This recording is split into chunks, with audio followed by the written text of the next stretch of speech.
All right, well, I wanted to thank everyone for joining today. Thank you for your pre-registration. It was really helpful for us for planning purposes. My name is Carrie Bender. I'm the VP of Sales for S3 Consulting. S3 has been around for close to 20 years, and we've been partnered with SailPoint for the better part of the last decade, working in professional services and implementing the full SailPoint suite of products across multiple verticals. We have a special affinity for healthcare. We love your complex use cases, particularly those involving non-employees. We're really happy that you've all been able to take some time to join us today to look at how the new SailPoint non-employee management platform can be used to solve for two very common use cases that we see in a lot of different healthcare networks. One that we're going to cover today is how to manage student nurse on and offboarding and the life cycle associated with student nurses, particularly when they also happen to have other personas or other jobs within the hospital where they're doing their clinical rotation. We're also going to delve into affiliate management for Epic Care Link users. So this is a common use case we see that often is difficult to manage from an authoritative data standpoint. I'm joined today by Ethan and also Nate from our technical engineering team. I'm going to do a quick few slides just to give everyone an overview, and then I will turn over to Ethan and Nate to walk us through the live demo.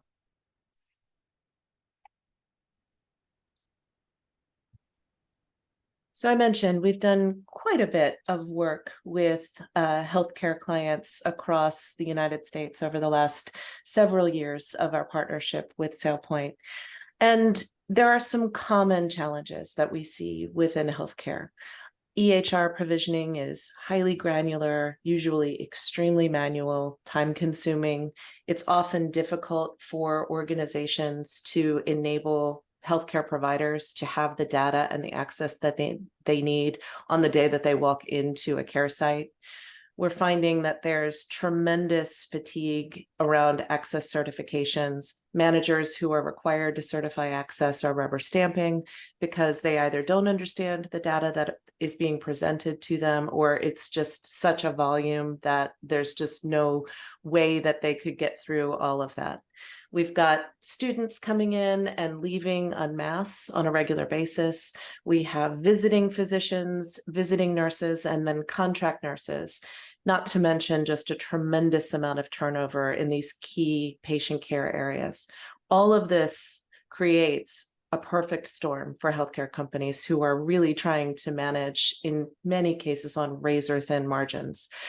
One of the things that I think differentiates S3 Consulting is that we get to the heart of where the real challenges are for your organization, frame the technology as a solution to address those business challenges, and work side by side with you to clean up process as well as data so that in the end state, your identity solution can mature and is sustainable over time.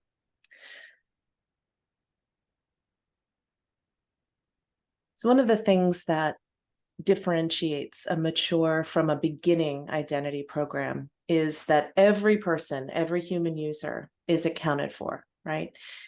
That's easy when we're talking about employees because there's typically one, maybe two, maybe a small handful of HR systems. We know where their data is. We know that it's usually reliable, fairly accurate, somewhat timely. Non-employees are really where this, to some degree, falls apart from what we've seen, because non-employees come into the ecosystem of an organization through so many different channels. They're managed through flat files. They're managed by university registrars in situations where we have a university and a hospital system partnering. We get them from badging systems. Sometimes they come to the identity world through Excel spreadsheets. All of this is to say their data is spread across multiple sources. Oftentimes, data can be replicated across those sources. You could have the same person show up in 3 or 4 different sources for non-employees. it makes it incredibly difficult, nearly impossible, to effectively manage and make sure that you have accurate HR type data with which to effectively manage identity. That's where the SailPoint non-employee risk management platform is so powerful. This platform essentially allows organizations to consolidate all of their non-employee profile data in one place before loading it to the identity system. In the non-employee risk management platform, there are features that we will show you that will check for potential duplicates. We can manage different types of job assignments, as well as different types of personas and associated data with those personas to help create a full authoritative record that is then distributed to the identity security cloud or whatever identity system you're running. What this allows for is essentially better control, better governance, and automation of identity for those vast non-employee sources.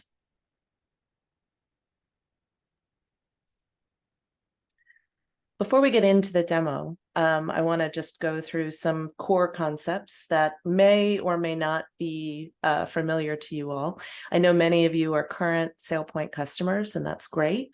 I do believe we're also welcoming some folks who have not yet implemented a SailPoint platform. So we wanted to just throw out some identity-specific jargon and make sure we're all aligned on the same page. When we talk about the identity cube is really a representation of each human user.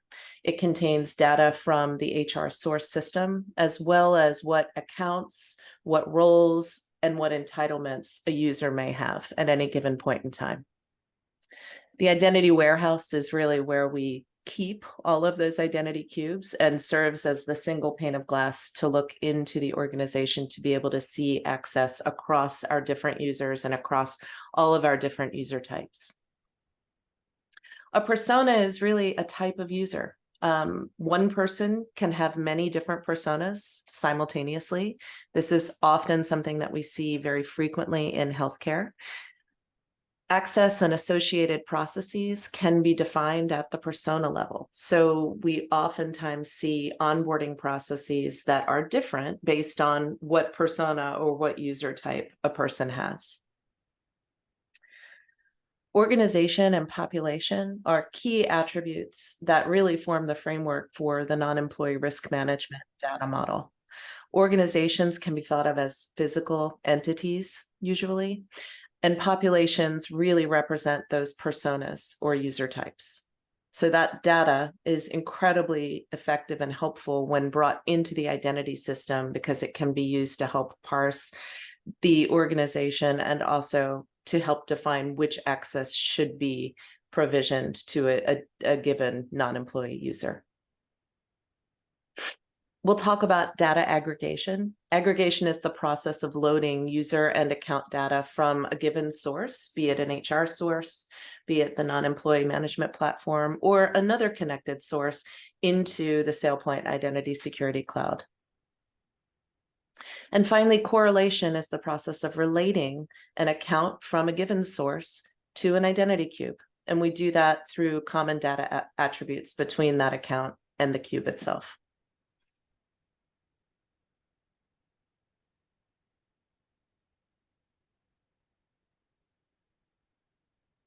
So we're going to tee up a couple different use cases today. One involves our fictional hospital system, Mustard Clinic, which is partnered with S3 University.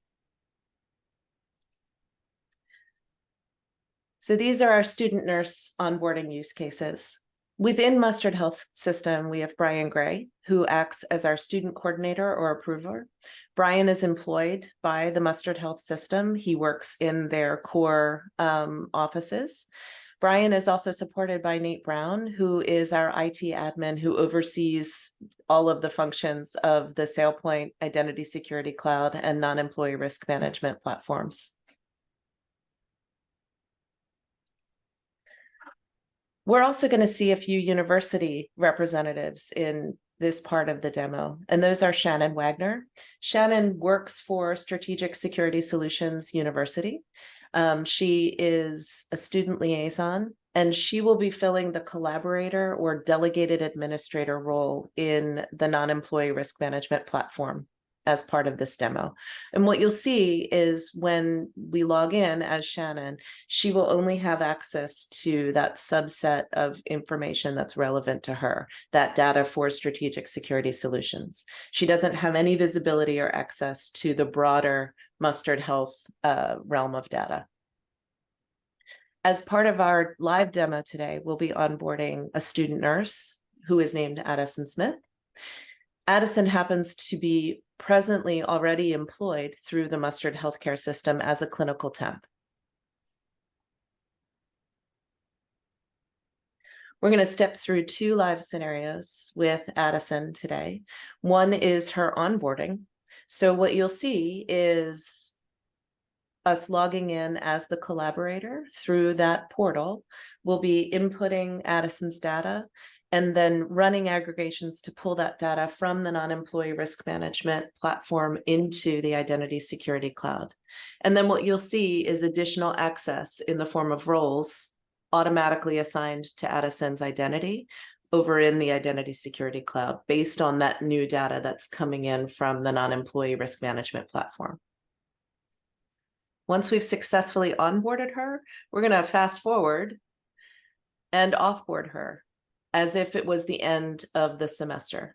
Now, this is a process that can be automated based on triggers that are configurable within NERM as well as the Identity Security Cloud. So in other words, if a user knew the end date of the clinical rotation at the time of onboarding, they could enter that end date and workflows could be automated to bring that data in on the end date and automatically remove the student nurse access. Today, we'll be managing that a little bit manually for the purposes of the demo.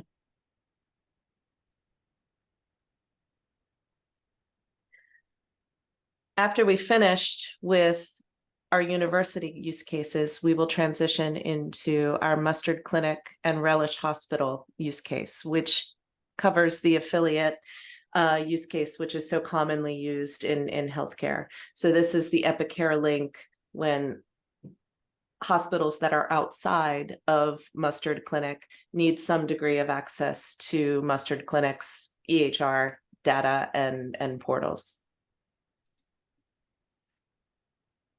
So in this case, we'll be dealing with Camilla Day, who again is employed through Mustard Health. Camilla's responsibility is to oversee the relationship with all of the different affiliates hospitals. Nate Brown again will be stepping in as our IT admin. So he will be performing some functions that normally Camilla would. And then in our Relish Hospital organization, we have Corey Bishop, who will be the Relish Hospital HR coordinator.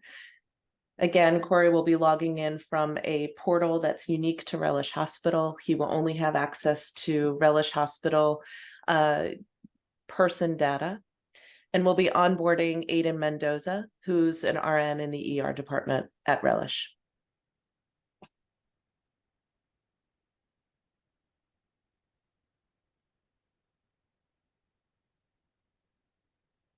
Okay, Carrie, I can take it from there. Thank you so much. Okay, so real quick, before we show you the existing access for our first use case for Addison Smith, I'm going to give you guys a quick preview of the dashboard for the NERM system. So on this dashboard, you'll see a couple things. You'll notice that there is a My Pending Requests queue, followed by a Pending My Action queue. These two queues will go up and down based off of whether or not you as a user, my user account here is Nathan Brown, initiate a request. So if I start one of these workflows down below that I'll talk about in a second, then my queue will go up by 1. If there is a workflow out there started by either me or another user that requires my intervention, whether that be an approval or a fulfillment or some kind of action that I must take, my queue for that will go up by 1. So those are the two main blocks of user interaction on the dashboard. The other sets of usable buttons on this dashboard are for your creation and onboarding of new non-employees. So you'll notice that there's a couple options here. Because I'm an admin, I have access to all workflows that could possibly be run in the system. You'll see the word sub before some of the workflows here. A typical client, in this case, Mustard Clinic, would set up a direct connection through SSO. Their ADFS would pull down roles, and we would be able to hide buttons from this dashboard. So once users are log into the system, they'll only really have two buttons here: onboard non-employee and the creation of a new organization, depending on their roles and permissions, of course. In this case, because I'm an admin, I see all of it. So the main workflows we're going to run today are onboard non-employee, new organization. And then I wanted to show you guys also, we won't be stepping into it, but we do have the ability to run a batch workflow. So if you guys need to update end dates for X number of assignments or relationships for people, we can do that through the batch workflow option. And then at the very bottom of the dashboard, we'll see a table with all of the relevant information and data. So right now we have two people who are already created in the system. And we have one assignment correlated to one of those people in there. The other person is a delegated admin that I will talk about once we get into the use cases. So before we step into it, I want to kick it off to Ethan to show the HR record for Addison Smith so that we can confirm they are currently employed as a clinical temp with Mustard Health. Thank you, Nate. All right, I'm going to show a bit of the Identity Now environment. All right, can we see my screen? Yep. All right, thanks, Nate. So right now we're taking a look at Addison for our first use case, and you can see that she already has a pre-existing HR source record and a SailPoint record, which this is just reflecting the identity object that's created as a result of her HR source data. Along with these accounts, you can see that Addison has a pre-existing clinical temp role. And this particular role is based on the identity details that we populated based on her HR record. We can see this pre-existing data here, as well as a little sneak peek into what we hope to see from her non-employee record. Nate, I'm going to pass it back to you to walk us through the creation of the non-employee record. Yep. Awesome. Thank you. All right. So we are back at our dashboard, and the first use case we're going to run through is the creation of an organization. We have to create S3 University, and then we're going to directly invite Shannon Wagner to act on behalf of S3 University so that she can generate access for Addison Smith, which will flow downstream to Identity Now. So the first workflow we're going to run is a new organization. Will be brought, as soon as we click that button, will be brought to the new organization request form. Now, these forms are highly customizable. We can move around attributes anywhere on the form that you need. We can add helpful information and text to separate the various entry forms. In this case, we're just going to enter some very basic information for S3. So we'll do...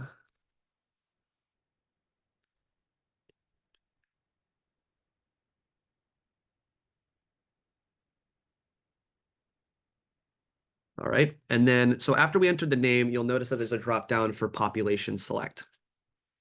Now, these are the populations that an organization can manage. In this case, for our first use case, S3 University is going to be managing all three populations. So I will select all three populations. It'll be attached to this profile once it's created, which we can then control permissions downstream on. I'm going to enter the headquarters for S3, which we have decided to be 100 Education Way in Daytona, Florida.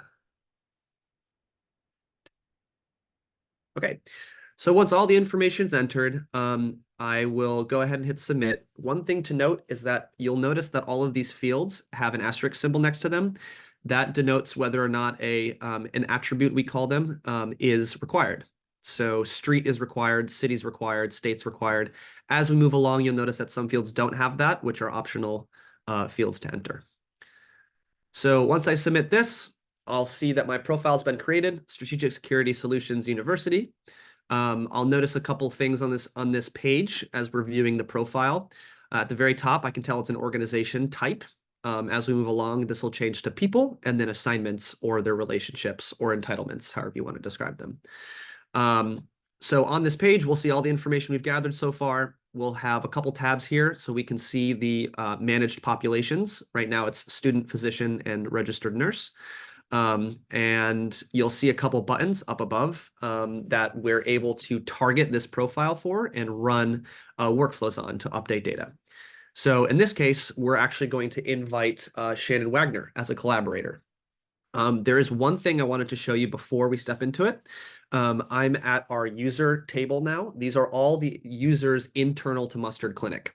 So you'll notice at the very top, we have Brian Gray, we have Camilla Day, we have a couple dummy manager accounts that we've made. At the end of Brian Gray and Camilla Day's table for their row, you'll notice that they have two roles. They both share the manager role, but Brian Gray has a student approver's role, while Camilla Day has a registered nurse approver's role. What that allows us to do is group many different users into different groups so that we downstream, once we, or rather in the application, once we go through approvals and fulfillments and things, we're able to group those users where we need, which we will see very shortly. So right now I'm going to step into the first use case to invite a collaborator. I'm going to enter Shannon Wagner's information. And I'm going to actually use my personal email right here. In this case, Nathan Brown, as the IT admin, would enter Shannon's email because this email is actually going to generate an actual email to be sent to Shannon Wagner's mailbox. In this case, of course, for the demo, I'm going to have to send it to my mailbox because Shannon Wagner is not a real person. Give me 1 second. Okay. So you'll notice that there's some text at the bottom and top of the screen. I can see for which organization I'm onboarding for, followed by which population. And then I can also see a text that says any information entered above will be used to search for potential matches. What that means is the system is actually checking to make sure that Shannon Wagner does not already exist.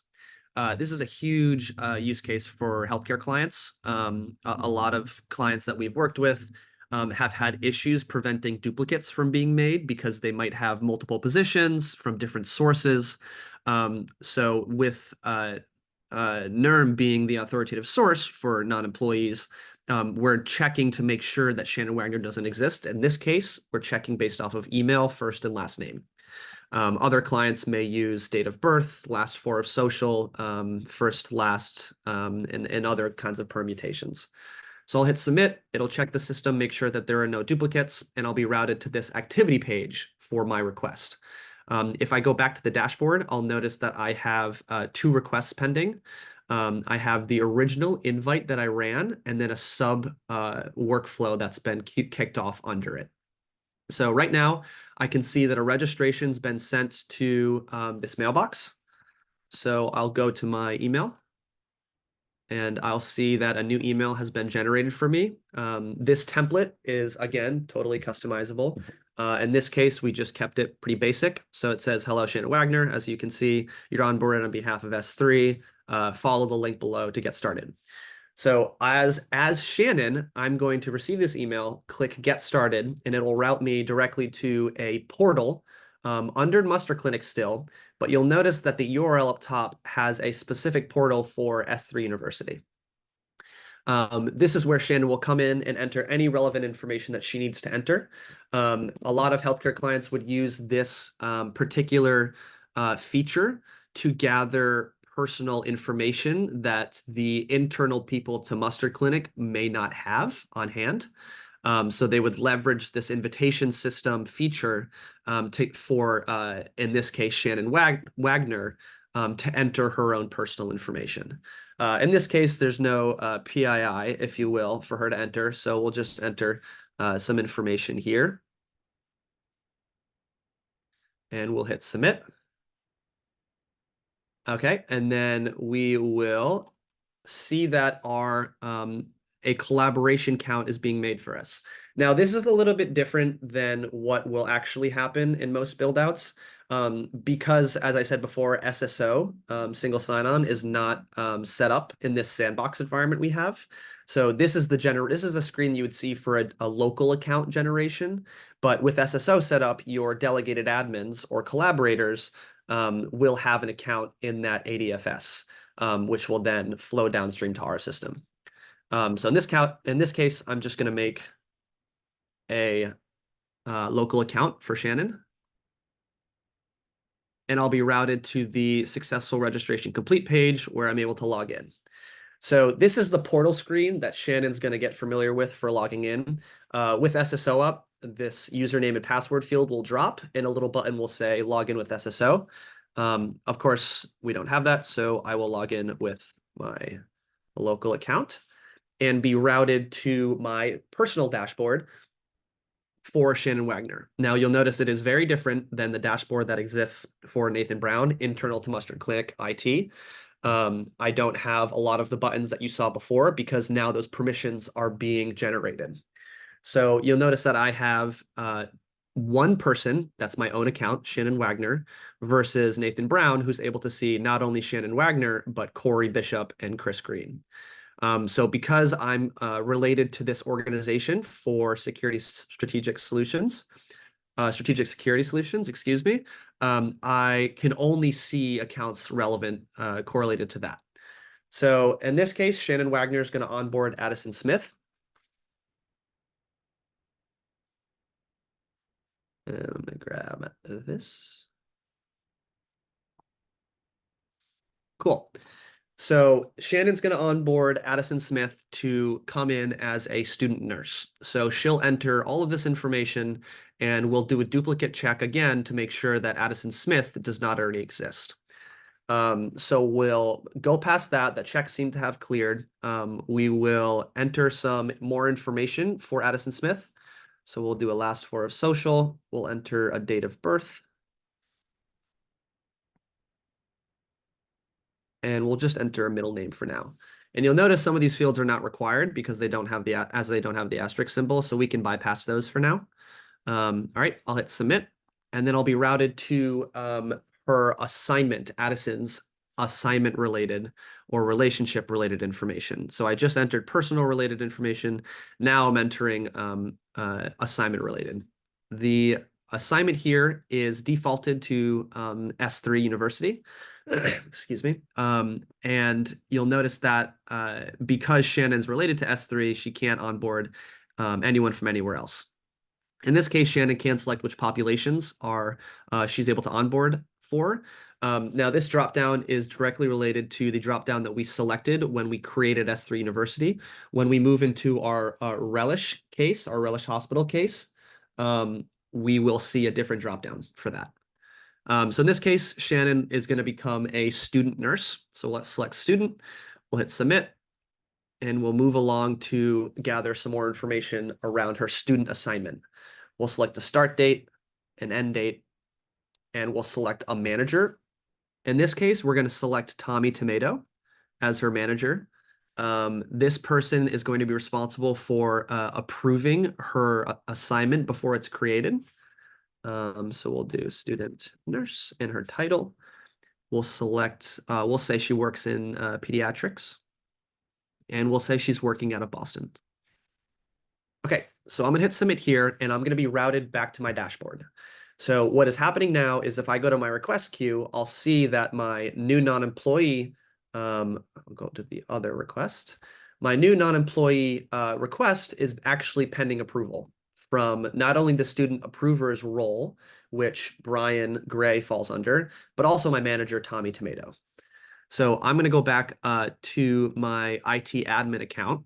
I'm going to navigate to the activity log that requires my attention.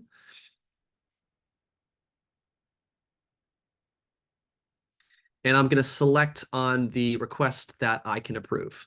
So this is the approval form that Brian Gray or a student approver will see. All of the information is gathered here for that person.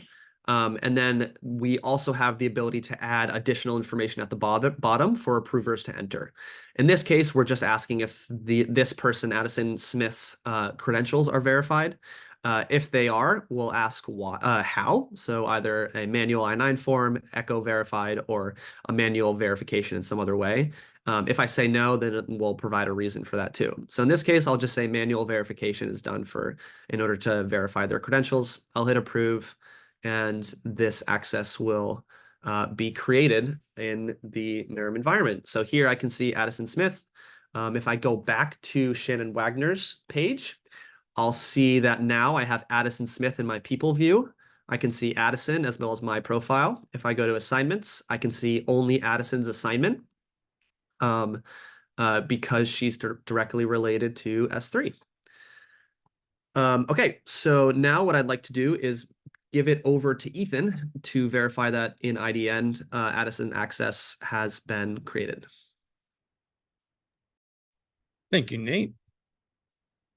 So going back to the Identity Now environment, we return to Addison. You can see she, prior to the non-employee records being created, she still has her HR data. Now, if I refresh this page, we'll see that Addison has some new account data, including the user record as well as the assignment record. If we review Addison's roles, if you remember, she had this clinical temp role, but now in addition, she has this non-employee student role based on some of the identity details below. And you'll see this is indeed the student assignment access that Nate created for us. And Nate, I will pass it back to you to walk through the next use case. Thanks. Okay, so the next use case is, of course, removing her access, making sure that if we do terminate Addison Smith for any reason, that her access will be removed downstream. As Carrie has already talked about before, the typical life cycle of this person's profile would be her access would be automatically removed on her end date. So in this case, if we go to her assignment, we can see that her end date is at the end of this month. So on the 31st, her access will be removed. She'll be terminated in NERM and deprovisioned downstream. In this case, we're going to manually update her access here by clicking on the terminate button. So we will be asked whether or not we really mean to terminate her. And we'll also be asked if we want to rehire her in the future, if she is eligible for rehire. If our answer is no, then if she is selected again in the future, we have the ability to put in an approval form saying, this person was selected as do not rehire. Do we want to proceed? In this case, we'll say that we can rehire her, and we'll give a termination reason, end of contract. Okay, we'll hit submit, and we'll see that Addison Smith is now terminated in NERM. Her assignment is now inactive, and I'm going to pass it back to Ethan to show that access deprovisioning before we get into the final use case. Thank you, Nate. Now, returning back to Identity Now. Oh, apologies, it was the wrong screen. New share. There we go. All right. So this is Addison's record prior to us refreshing this page. And if I refresh this page now,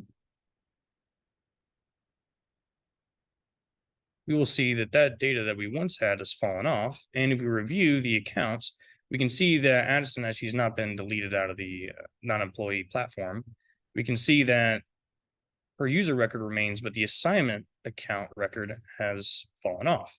And if you review Addison's roles, we will see that Addison has retained her clinical temp role, but the student role has been removed. And Nate, I will pass it back to you to walk through the final use case. Thank you, sir.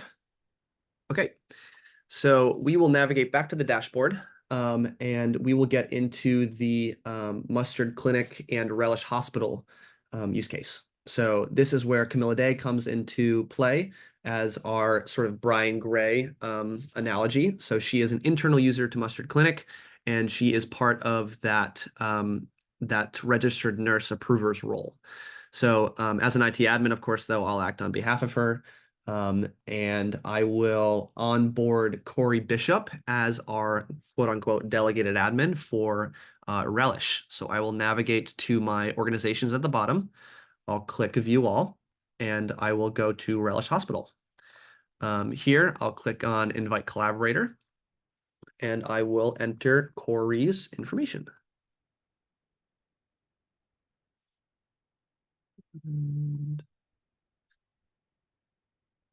So in an attempt to save time, we've actually already created Corey. He actually already has an account. So I will navigate to the portal for Relish Hospital, where I can log in as Corey directly. You'll notice that the URL has changed from S3 Uni to Relish Hospital, as it's a completely different portal for Corey to log into. So we will go to his username, enter his password, and we will try that again.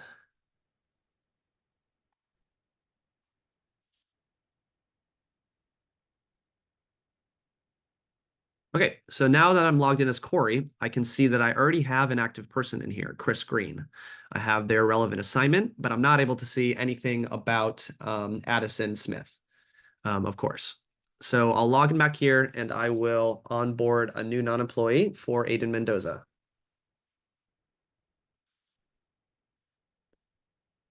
Okay, and then I will enter Aiden Mendoza at relish.com.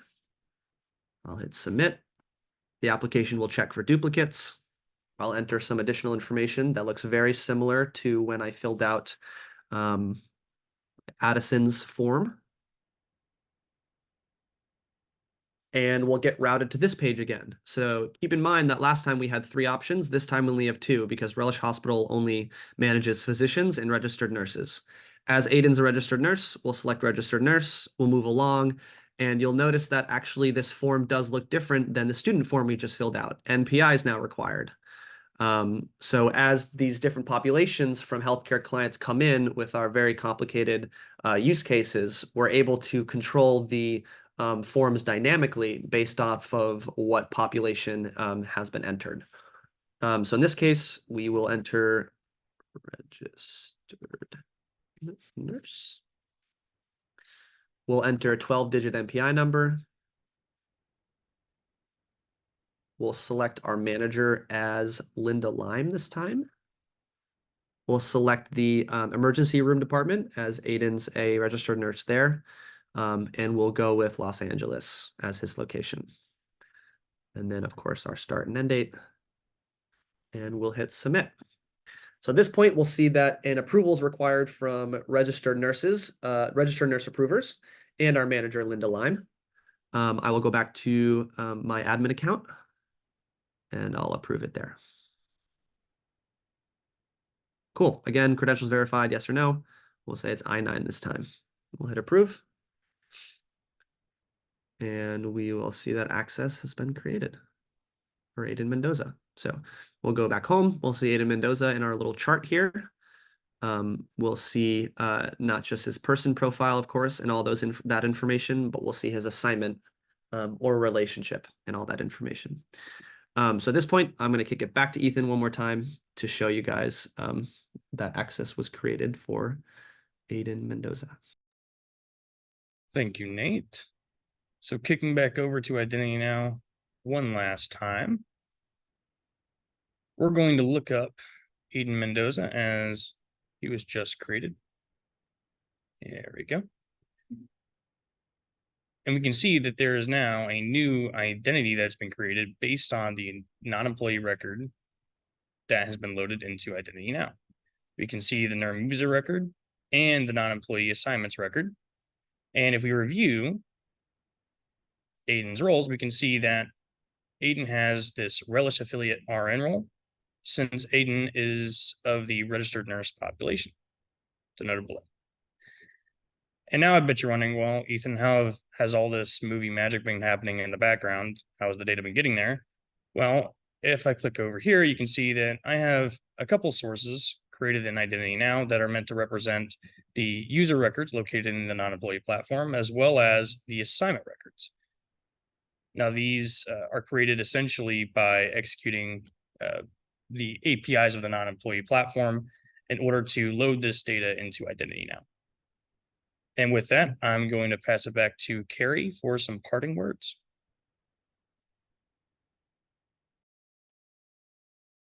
Thank you, Ethan. We've been polling the chat, or monitoring the chat rather, and looking for questions. We didn't see anything raised, but I wanted to open up the floor and see if there are any areas that you'd like us to highlight, or if anyone has any questions.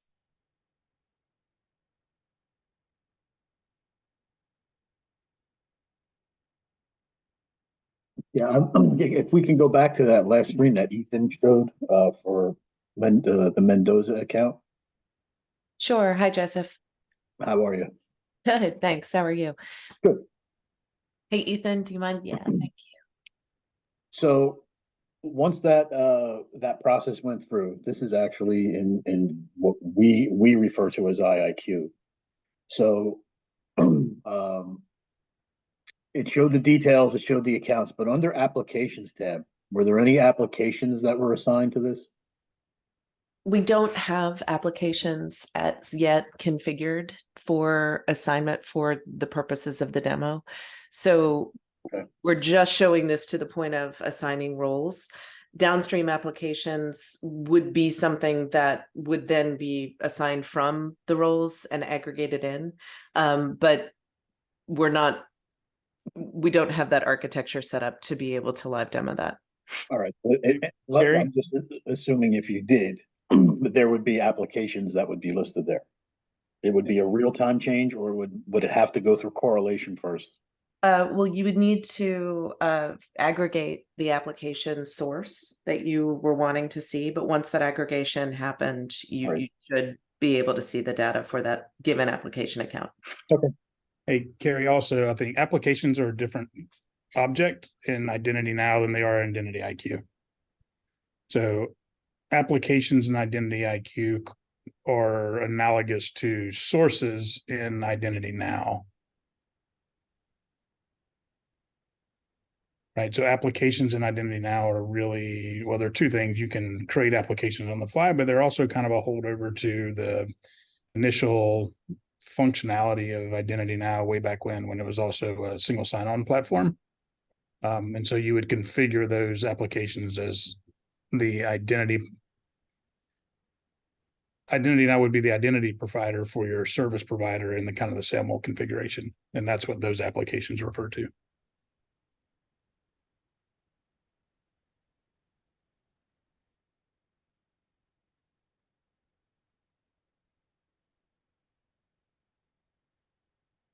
Joseph, does that answer your question? Yep. Great. Ethan, I can take the screen share for the next question. So Bruno asked, is non-employee manager info stored in the NERM tool? So we have a couple ways to do that. So the first is if depending on what you need, Bruno, we can either we can have our user account in here, or we can create a profile for that manager, depending on your use case. So this is the table that correlates to our users internal to Mustard Clinic. So we store email, login, roles, and name, and of course their status. Roles is how we manage what they can and can't see in the application, and then logins what we use to correlate their account from ADFS. If we onboard someone inside of the application, so in this case, we onboarded Addison Smith today, there's a tab called Contributors. Now, under this Contributor tab, you can see that Tommy Tomato, as her manager, is a direct contributor to this profile, in addition to the entire user role created for the S3 University organization.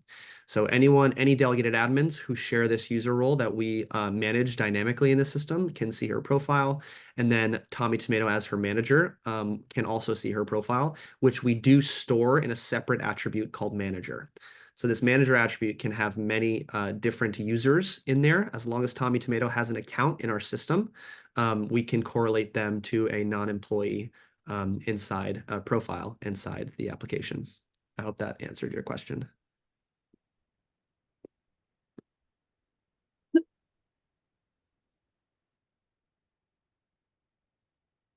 Okay. Carrie, do you want to take the next one?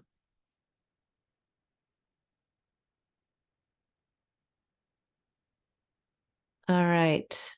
Hi, Edward. Edward's asking if there is a student RN who's also employed as a CNA, do they have an option to select which role they are trying to work as? Edward, for clarity, do you mean like on the fly? Yeah. Yes. I'm pausing to think.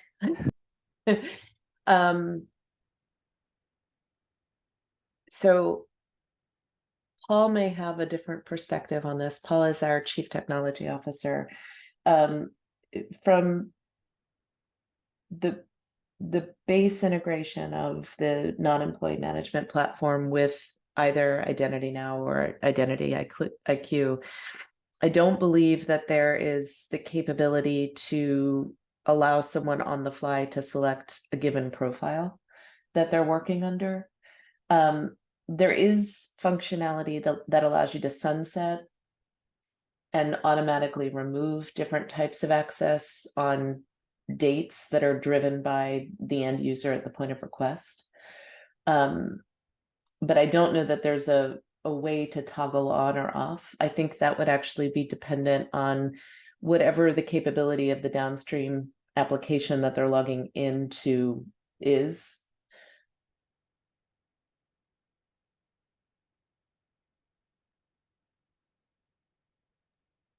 Yeah, so I think, Gary, I think that's essentially the way it, like they would have the ability in Epic, for example, to choose which role they're working as, from my understanding of Epic functionality. But in Identity Now or in the non-employee system, the student RN and the CNA wouldn't really be logging into those systems. There's really no decision to make on either one of those platforms.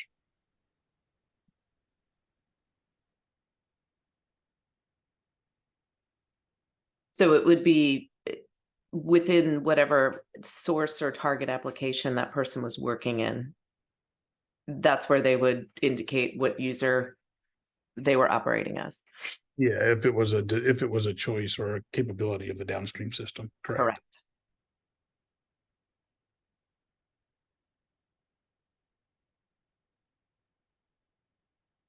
Edward, did that get to your question? Yep. Thank you.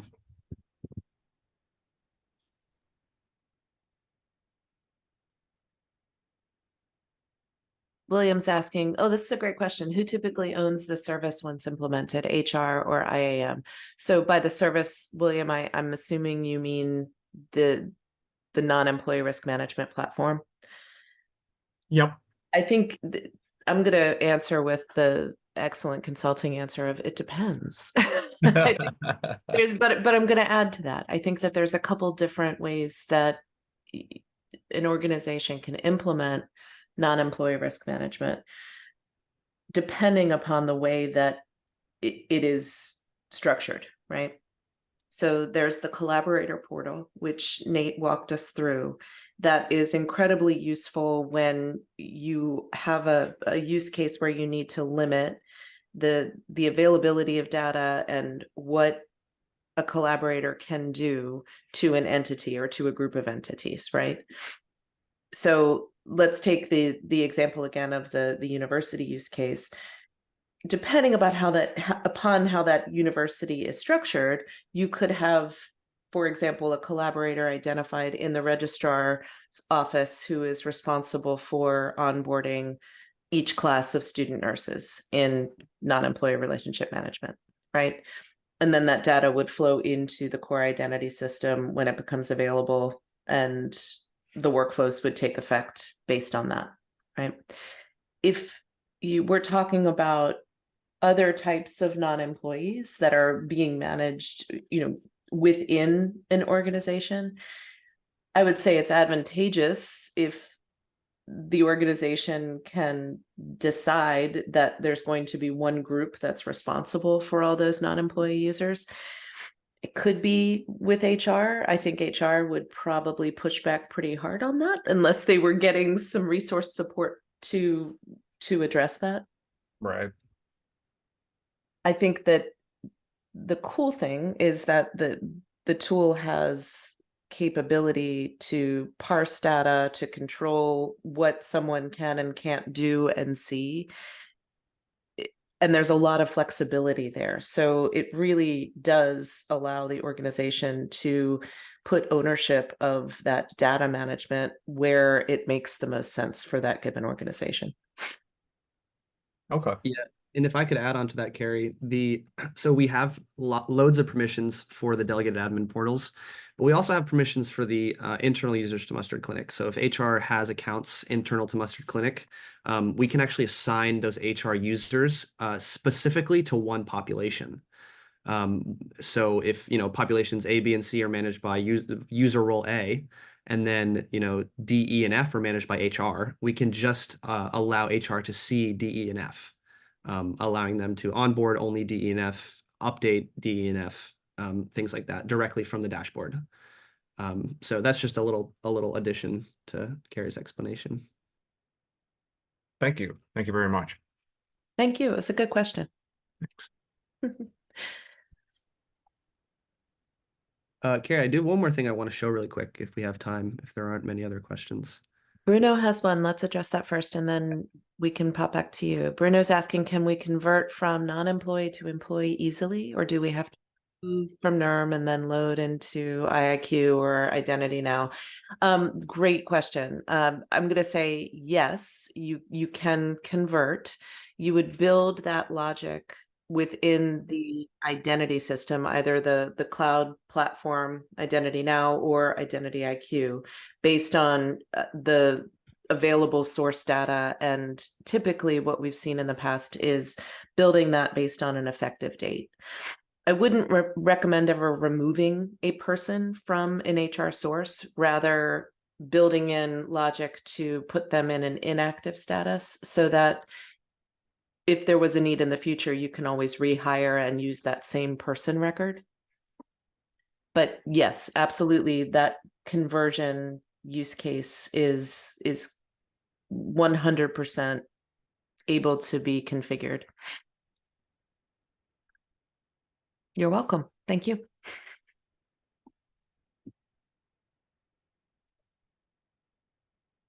Nate, did you want to go ahead and? Yeah, it's just real quick. Something I didn't touch on that I would have liked to. A lot of our healthcare clients love the tool of reports. Reports are easily generated and can be shared through user roles. So in this case, a report is created for everyone who's onboarded in the last 30 days. It also allows you to create reports on any of the attributes that we gather for people. So we have the ability to only show registered nurses, only show students, only show registered nurses who are onboarded in the last 30 days. So there's a lot of complex filters we can put on these reports. And of course, for audit permission's sake, we can limit who can see them. So that's the only piece that I wanted to add to the end of that.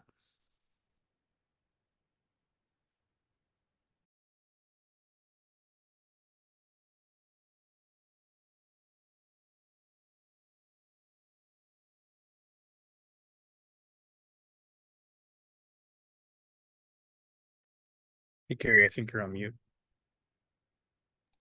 Thank you. Looks like we're coming up to the end of the hour. I don't see any other questions in the chat. I would invite you all, I believe you should have my contact information that came out with the confirmation email.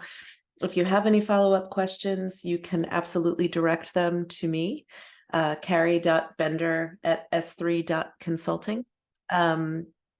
You can check out our website. We will be in touch with you all with the recording so that you can share it within your organizations.